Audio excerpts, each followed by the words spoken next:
বিধানসভা নির্বাচনের প্রাক্কালে উত্তেজনা, মাথাভাঙ্গায় বিজেপি নেতাদের উপর হামলার অভিযোগ। আসন্ন বিধানসভা নির্বাচনকে ঘিরে আবারও রাজনৈতিক উত্তেজনা ছড়ালো জেলার বিভিন্ন প্রান্তে। এবার মাথাভাঙ্গা এক ব্লকের জোরপাটকি গ্রাম পঞ্চায়েতের নেন্দারপাড় এলাকায় ভারতীয় জনতা পার্টি বিজেপি নেতৃত্বের উপর হামলার অভিযোগ উঠেছে তৃণমূল কংগ্রেসের বিরুদ্ধে। অভিযোগ অনুযায়ী ওই এলাকায় একটি দলীয় সভায় যোগ দিতে যাচ্ছিলেন বিজেপি নেতা মুরারি কৃষ্ণ বর্মন, বরেন্দ্র চন্দ্র বর্মন এবং সাবিত্রী বর্মন। সেই সময় তৃণমূল সমর্থকরা তার উপর হামলা চালায় বলে দাবি বিজেপির পক্ষ থেকে। বিজেপির অভিযোগ, তাদের গাড়িতে ভাঙচুর করা হয়েছে এবং পরিকল্পিতভাবে সভা বানচাল করার চেষ্টা করা হয়েছে। ঘটনাকে কেন্দ্র করে এলাকায় দ্রুত উত্তেজনা ছড়িয়ে পড়ে এবং পরিস্থিতি অগ্নিগর্ভ হয়ে ওঠে। খবর পেয়ে ঘটনাস্থলে পৌঁছায় মাথাভাঙ্গা থানার পুলিশ। পরিস্থিতি নিয়ন্ত্রণে আনতে মোতায়েন করা হয় বিশাল পুলিশ বাহিনী।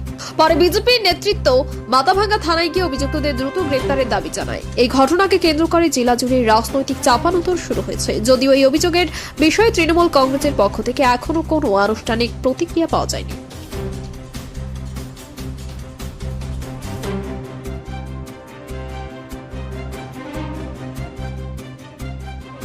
তার সাথে সাথে বুথ বিজয় সংকল্প আমাদের সভা ছিল জোরপাটকি অঞ্চলের নেন্দারপাড় এলাকা। সেখানে যথারীতি আমরা পৌঁছে যাওয়ার পরে ওখানে যে স্লোগান শাউটিং তারা করতেই পারে, কোনো অসুবিধা নেই, কিন্তু এত অশালীন ল্যাঙ্গুয়েজ, স্ল্যাং ল্যাঙ্গুয়েজ বলে, সেটা ভাবা যায় না। আজকে তৃণমূলটা কোথায় গিয়ে পৌঁছেছে, তৃণমূলের আর কিছু নেই, একেবারে নোংরা ভাষায় গালিগালাজ শুরু করেছে। আজকে আমার প্রশ্নটা এই জায়গাতে, যে দলটা চোর প্রমাণিত হয়েছে, তার শিক্ষামন্ত্রী জেলে ছিল, জ্যোতিপ্রিয় মল্লিক জেলে ছিল, নাম বলতে গেলে লম্বা নাম বলতে হবে। সেই সময়েতে ওই রাস্তা ধরে আমাদের জেলার সম্পাদক, অন্যতম সম্পাদক মুরারি কৃষ্ণ রায় এবং আমাদের সাবিত্রীদি জেলার ভাইস প্রেসিডেন্ট, তারা ওই পথে যাচ্ছিল মূল রাস্তা থেকে কিছুটা দূর। সেখানে দেখুন গাড়িটা কি করে ভেঙে দিয়েছে, দেখুন। এনারা আজকে তৃণমূলের এই সংস্কৃতি, কানে ব্যথা লেগেছে একজন মহিলা, তার উপরে আক্রমণ। আজকে ভাবা যায় পশ্চিমবঙ্গের মানুষ, তৃণমূল, আমাদের শীতলকুচির বিধানসভার মানুষ এর উপযুক্ত জবাব দেবে। 2026 সালের নির্বাচন তৃণমূলের নিশ্চিত বিসর্জন।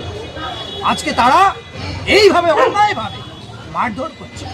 এরা চুরি করতে গিয়েছিল, সেখানে বৈঠক ছিল, গণতান্ত্রিক পদ্ধতিতে বৈঠক হচ্ছে, ঘরোয়া বৈঠক। সেখানে গিয়ে তারা দলের কথা বলে, সামনে নির্বাচনের কথা বলে, এইটুকুই অপরাধ। আমাকে তো যাচ্ছে ভাষায় গালিগালাজ। আমরা ওই ভাষাগুলো ওদেরকে বলতে পারবো না, আমাদের ওই সংস্কৃতি না। ভারতীয় জনতা পার্টি ওই সংস্কৃতির মানুষ না। দেখুন কিভাবে গাড়ি ভাঙচুর হলো।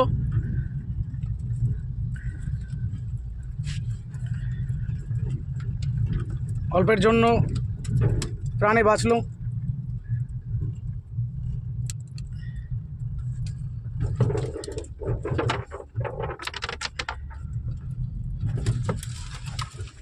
দিদি, ক্ষতি হয়েছে আপনার? দিদি ফোনটা করো তো, পবিত্র বর্মন। দেখুন, বর্মনকে ফোন করো, আর নাহলে রাজীব থেকে ফোনটা লাগাও। থানা ঢুকবো না হচ্ছে গিয়া চৌপতিতে দাঁড়িয়ে যাবো। কত বড় মস্তান হচ্ছে। এখানে বরেন্দ্র গাড়ি ছিল না ভিতরে? চলো আমরা এই জায়গাটা